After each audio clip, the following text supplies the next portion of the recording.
Buletin pagi 14 November bersama saya Azlianti Ibrahim, tajuk utama pagi ini. Malaysia dan Rusia lahirkan harapan tingkatkan perdagangan dua hala.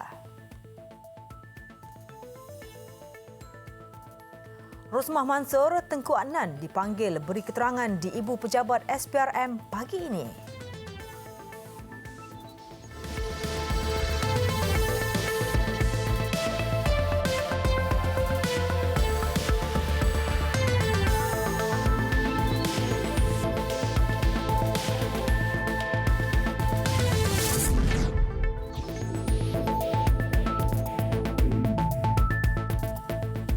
Bismillahirrahmanirrahim. Assalamualaikum dan salam sejahtera.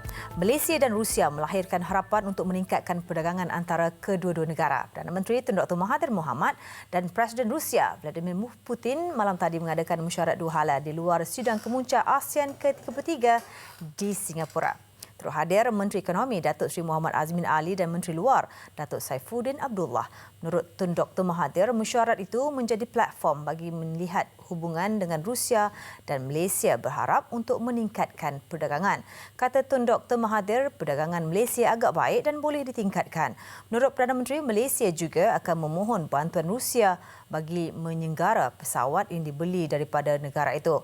Dalam lawatan ini, Putin turut dijadual menghadiri sidang kemuncak ASEAN Rusia ketiga dan sidang kemuncak Asia Timur ke-13.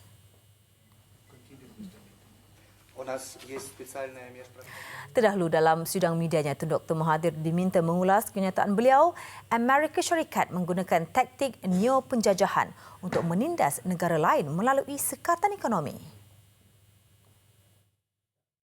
The US is also a colonial power.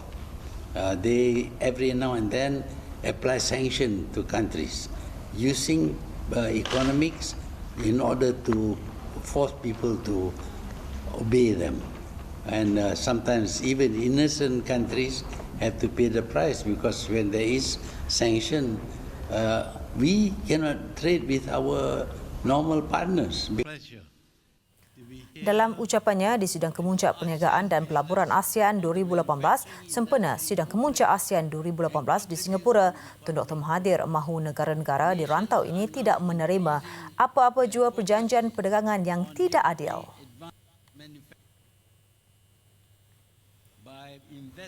Isteri bekas Perdana Menteri Datin Sri Rosmah Mansor akan dipanggil bagi memberi keterangan di Ibu Pejabat Suruhanjaya Pencegahan Rasuah Malaysia SPRM di Putrajaya pagi ini.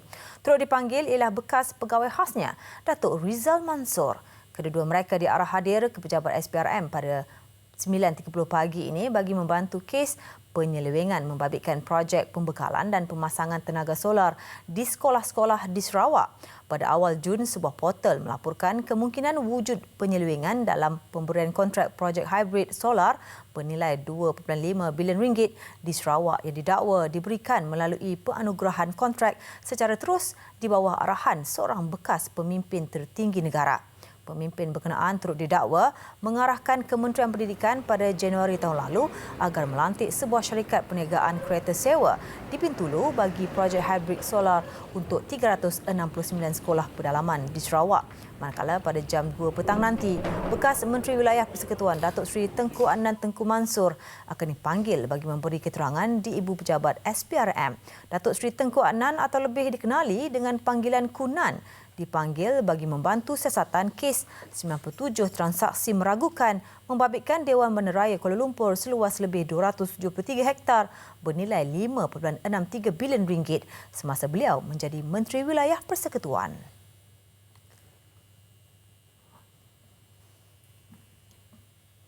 Baik, untuk perkembangan lanjut, wartawan Siti Khatijah Jaafar kini berada di Ibu Pejabat SPRM di Putrajaya. Baiklah Katie, teruskan dengan laporan anda Katie.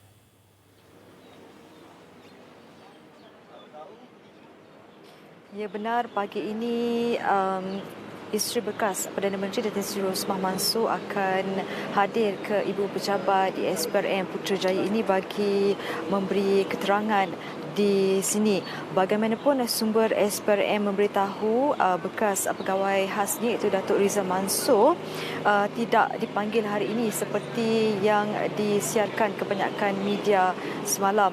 Dan menurut daripada sumber SPRM lagi, Datin Sri Rosmah difahamkan akan tiba di SPRM Putrajaya ini pada kira-kira jam 12 tengah hari nanti bagi membantu untuk memberi keterangan, di mana semalam Datin Sri Rosmah telah pun memperoleh notis untuk menghadirkan diri di SPRM ini pada jam 9.30 pagi bagi membantu untuk memberi keterangan berhubung dengan kes penyelewengan yang membabitkan projek pembekalan dan juga pemasangan tenaga solar di sekolah-sekolah di pedalaman di Sarawak.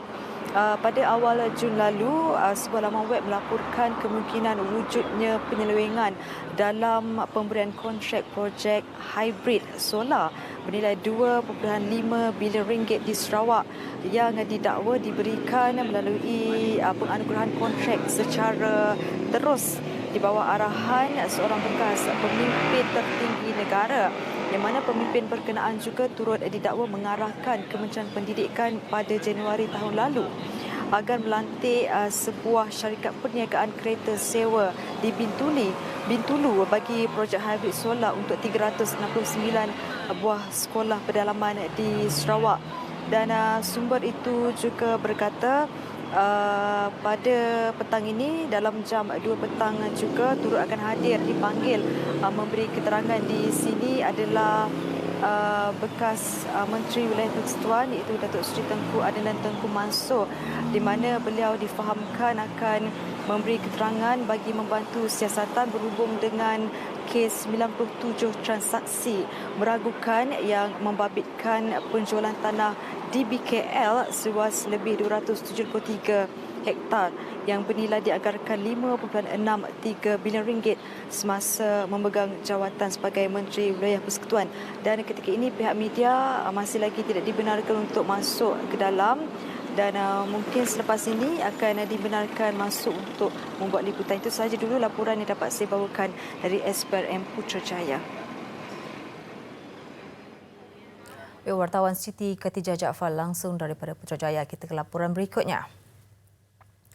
Mana-mana pelajar yang menjadi mangsa perbuatan salah laku guru termasuk gangguan seks diminta membuat laporan polis tanpa perlu berasa takut.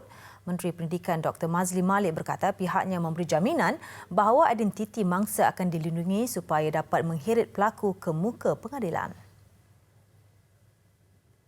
They will be protected. We give guarantee that all victims will be protected, and we stand for the rule of the law.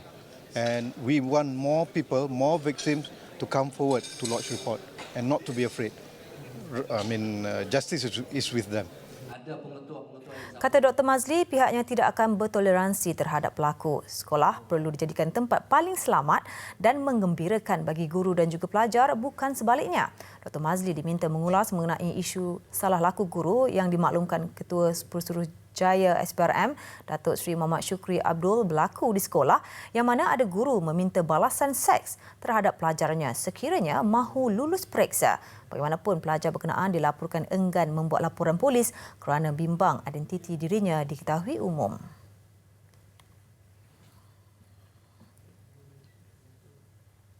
Kerajaan Negeri Terengganu merancang menambah jumlah bantuan kepada mangsa banjir di negeri itu. Menurut Menteri Besar Terengganu, Dr. Ahmad Samsuri Mokhtar berkata bantuan perlu berdasarkan jumlah kerugian serta kerosakan yang dialami mangsa banjir dan peruntukan mengenainya akan dibentangkan semasa bajet negeri pada 25 November ini. Itu kita akan tengok satu persatu. Saya tak berani nak kata sebab dia bergantung pada jenis kerosakan yang timbul. Kalau sehingga peringkat mungkin kalau rumah rosak teruk sampai musnah sama sekali, maka tentulah 500 itu tak cukup. Kita ada pendekatan yang lain melalui bantuan-bantuan daripada Majlis Agama Islam dan sebagainya. Jadi kita akan tengok case to case basis. Ada yang banyak, ada yang sedikit. Menurut Dr. Ahmad Samsuri, satu peruntukan khusus kepada mangsa banjir akan dibentangkan pada Bajet Negeri Terengganu 2019. Katanya, Bajet Negeri Terengganu 2019 turut menyediakan peruntukan yang besar untuk bidang pendidikan. Beliau ditemui selepas menyampaikan bantuan persekolahan kepada 80 pelajar miskin terdiri daripada pelajar terpilih di kawasan Parlimen Marang. Program Kembali ke Sekolah 2019 itu dianjurkan oleh Eastern Pacific Industrial Corporation (EPIC) Berhad di Maidin Mall, Gong Badak, Terengganu. Pentadbiran Kerajaan Negeri Terengganu sebelum ini memberi bantuan RM1,000 kepada setiap keluarga yang terjejas banjir, terutama yang terpaksa berpindah ke pusat pemindahan. Daripada jumlah itu, RM500 merupakan sumbangan wang ehsan daripada Kerajaan Negeri dan selebihnya diberikan oleh Kerajaan Pusat. Kerajaan Negeri Sabah memperuntukkan sebanyak RM34.64 juta untuk sekolah dan badan keagamaan bukan Islam di negeri itu. Ketua Menteri Datuk Seri Muhammad Shafie Apdal berkata bantuan perlu diteruskan meskipun ketika ini kerajaan negeri berdepan masalah kewangan. Jadi walaupun keadaan kewangan terbatas, kerajaan negeri melihat bahawa kita perlu bantu dan tambah peruntukan walaupun tidak cukup. Beliau berkata demikian ketika berucap pada majlis penyampaian bantuan kewangan Kerajaan Sabah kepada sekolah dan badan keagamaan bukan Islam Sabah di Kota Kinabalu. Sebanyak 554 buah sekolah dan badan keagamaan bukan Islam di seluruh Sabah menerima bantuan kewangan itu. Ia termasuklah 279 badan keagamaan dan 275 sekolah seperti Sekolah Menengah Jenis Kebangsaan, Sekolah Rendah Jenis Kebangsaan Cina, Sekolah Mubalik dan Tadika. Bantuan bagi tujuan pembangunan dan pembaikan sekolah dan badan keagamaan berkenaan. Jumlah itu juga menunjukkan pertambahan sebanyak RM3.8 juta berbanding RM31.4 juta tahun lalu. Kata Datuk Seri Muhammad Shafie, kerajaan negeri juga akan memberikan peruntukan sebanyak RM15 juta untuk bantuan sekolah-sekolah untuk tahun depan, iaitu tambahan sebanyak RM3 juta.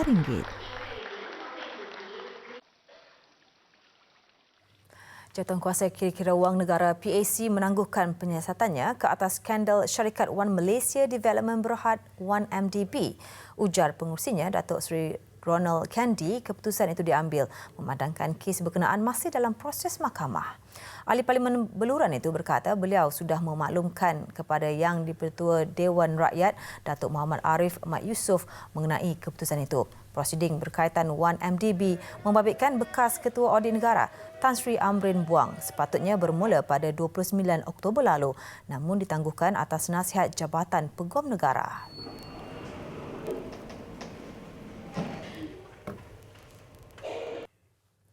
Laporan luar negara, keadaan kembali tenang di semenanjung Gaza selepas pejuang Palestin dan tentera Israel bersetuju menghentikan pertempuran di kawasan sempadan yang berlarutan sejak Ahad lalu. Kejahatan senjata dicapai berikutan usaha damai oleh Mesir. Bagaimanapun, kedua-dua pihak yang bermusuhan menegaskan bahawa jeda berkenaan hanya bersifat sementara.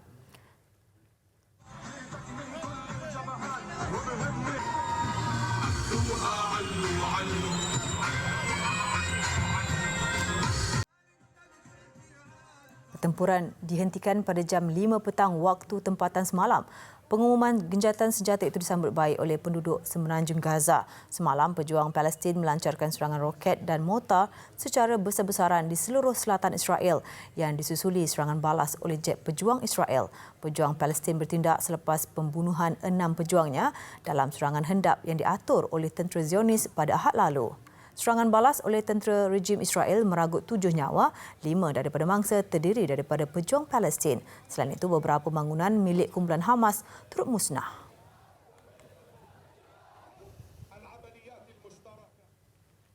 Negara-negara ASEAN akan menggesa mereka yang terlibat melakukan kekejaman terhadap etnik Rohingya di wilayah Rakhine, Myanmar supaya bertanggungjawab sepenuhnya.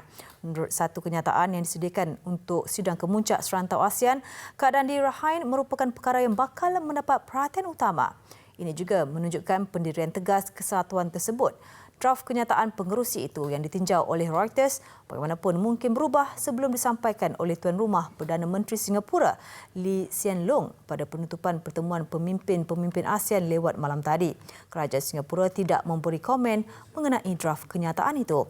Laporan Pertubuhan Bangsa-Bangsa Bersatu PBB pada bulan Ogos menggesa pegawai atasan tentera Myanmar didakwa mengikut undang-undang antarabangsa kerana melakukan pembunuhan beramai-ramai ke atas etnik Muslim Rohingya. Myanmar telah menafikan kebanyakan dakwaan dalam laporan itu.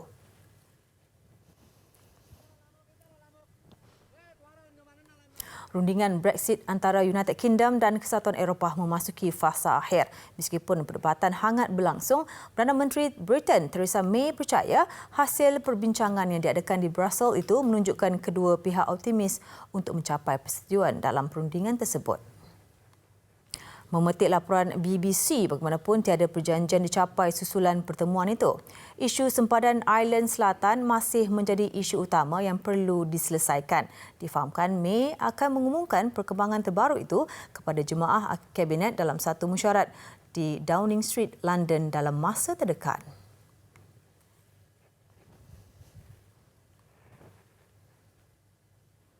Sekurang-kurangnya 13 daripada kira-kira 20 pangkalan peluru berpandu Korea Utara tidak diisytiharkan.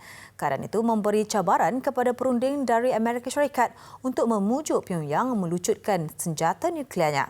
Menurut laporan dikeluarkan Pusat Kajian Antarabangsa dan Strategik CSIS yang berpusat di Washington DC, Amerika Syarikat, pemantauan menunjukkan penyelenggaraan dan pembaikan kecil dilakukan di sesetengah tapak walaupun rundingan sedang berlangsung. Korea Utara mengisytiharkan kekuatan nuklearnya lengkap serta menghentikan ujian peluru berpandu dan bom nuklear awal tahun ini. Namun perunding Amerika Syarikat dan Korea Selatan belum membuat pengisytiharan sepenuhnya terhadap saiz atau skop program senjata Pyongyang. Menurut laporan CSIS lagi, tapak yang dikenal pasti berselerak di kawasan terpencil pergunungan di seluruh Korea Utara dan mungkin digunakan untuk menyimpan peluru berpandu balistik pelbagai jenis. CSIS juga mendapati Sakan Mall, tapak terletak paling hampir dengan sempadan Korea Selatan, jelas aktif dan diurus dengan baik. Sukan selepas dua kemenangan yang diraih ke atas Kemboja dan Laos, Malaysia kini mengintai tiket awal untuk ke separuh akhir.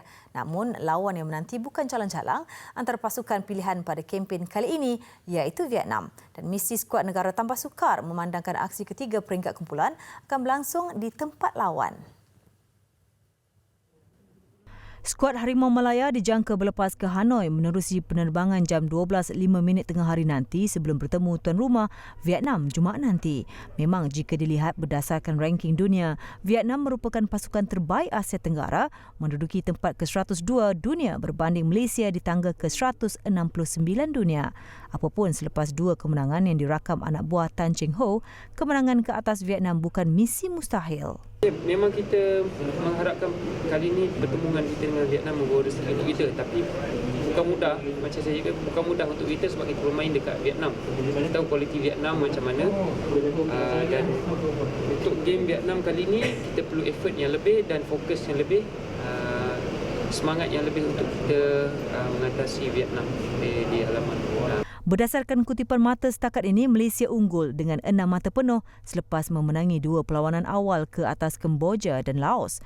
Misi getir menanti Harimau Malaya berbaki dua perlawanan terakhir menentang Vietnam dan Myanmar. Namun berpeluang mengesahkan tempat lebih awal ke separuh akhir sekiranya berjaya mengatasi Vietnam Jumaat nanti.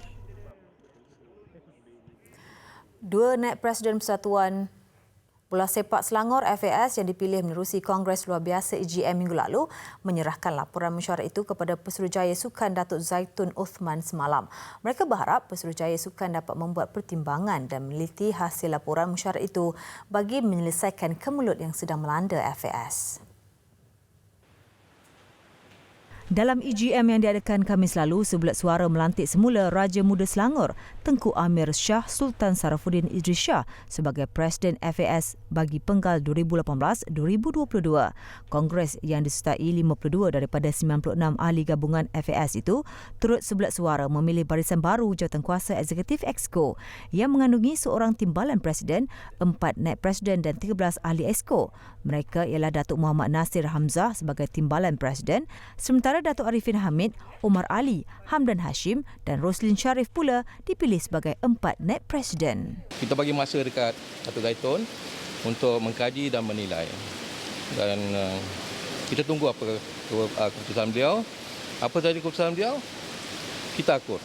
Sama ada berpihak berkita atau tidak, kita akan akur. Saya akan mengikut juga kehendak daripada ahli kelab gabungan. Sama ada kalau selepas ni ada something yang kelab gabungan tidak berpuas hati, kemungkinan kita akan bawa benda ni lagi jauh lah. Kemungkinan kita akan bawa ke dua badan lagi lah, FIFA ataupun AFC.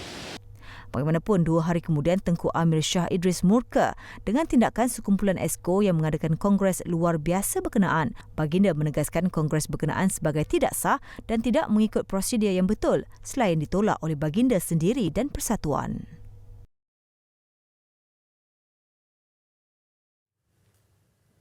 Saingan tenis ATP Finals terus rancak dengan aksi 8 pemain terbaik dunia semakin menarik. Paling lega pastinya pemain nombor 3 dunia Roger Federer yang berjaya mencatat kemenangan selepas kekalahan mengejut kepada Kei Nishikori sebelum ini. Turut ceria Kevin Anderson yang merakam kemenangan kedua berturut-turut mengatasi Nishikori. Kekalahan kepada Kei Nishikori nyata mahu dilupakan Roger Federer yang turun untuk aksi kedua menentang Dominic Thiem. Dan penguasaan penuh disajikan Federer mengungguli set pertama 6-2 sebelum melengkapkan kemenangan 6-3 pada set berikutnya dalam tempoh 67 minit. Federer selepas ini dijadualkan bertemu Kevin Anderson untuk aksi terakhir peringkat kumpulan esok. Berbanding Federer, kedudukan Anderson lebih selesa selepas melakar kemenangan kedua mengatasi Nishikori. Anderson nyata berada dalam kelas tersendiri apabila mudah memenangi set pertama 6-0. Dan cubaan Nishikori untuk kembali mencabar pada set berikutnya tidak menjadi. Sebaliknya, Anderson terus gah merakam kemenangan 6-1, melengkapkan kemenangan kedua berturut-turut buat dirinya pada penampilan sulung di ATP Finals.